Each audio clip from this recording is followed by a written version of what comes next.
The wealthy woman finally found love again, but just 10 minutes ago, she actually played a young stud to death. To keep her reputation from being ruined, she asked a friend to contact a cleaner who specializes in dealing with bodies. As a knock of one long and two short sounds came from the door, cleaner George arrived at the rich woman's private room. Normally a scene like this gives him no pressure at all, but at that moment a stranger suddenly walked into the room. Who are you?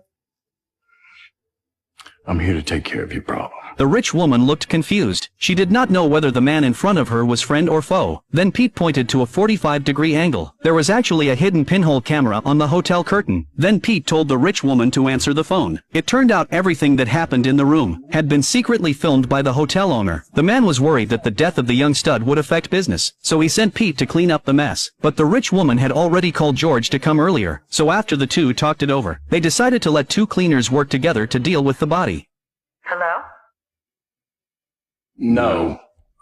You have to know that the cleaner business is very special. For absolute safety and secrecy, clients always hire cleaners who work alone. Otherwise the client might kill them at any time to silence them. So George firmly refused the triple payment offered by the rich woman.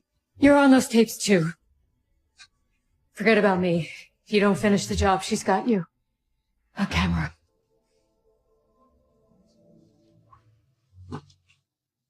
On the other side, Pete suffered the same threat. Even though the two men did not like each other, they could only agree to the employer's demand. Then both of them took out a set of clothes at the same time, and told the rich woman to disguise herself and leave the scene. To be fair, the rich woman took the jacket Pete prepared, and also took the pants George gave her. Wearing the strange combination of clothes, the rich woman left the hotel nervously. Then George spread plastic sheets on the floor, preparing to deal with the dead young stud. But at that moment he heard the sound of a soda can opening. It was Pete casually drinking a cola. George stepped forward and asked why you are not working, but Pete's answer left him speechless. Well, that's irrelevant, because my job is to make sure that you do your job, so that that mess cannot be traced back to this hotel.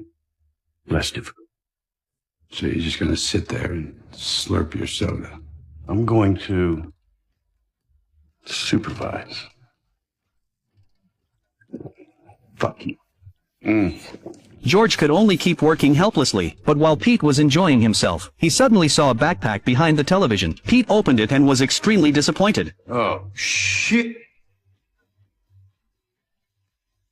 George walked over after seeing that. The backpack not only contained a large amount of drugs, but there was also a locator inside a toy doll. This meant the drug dealers could find them at any time. The two men knew the trouble had just gotten bigger, but the urgent task was to deal with the young stud first. George placed 3 rows of tape on the ground. Then he rolled the body with force. The young stud was instantly wrapped up. Then he pushed over the hotel luggage cart, and used his own weight to hang the young stud up, finally disguising him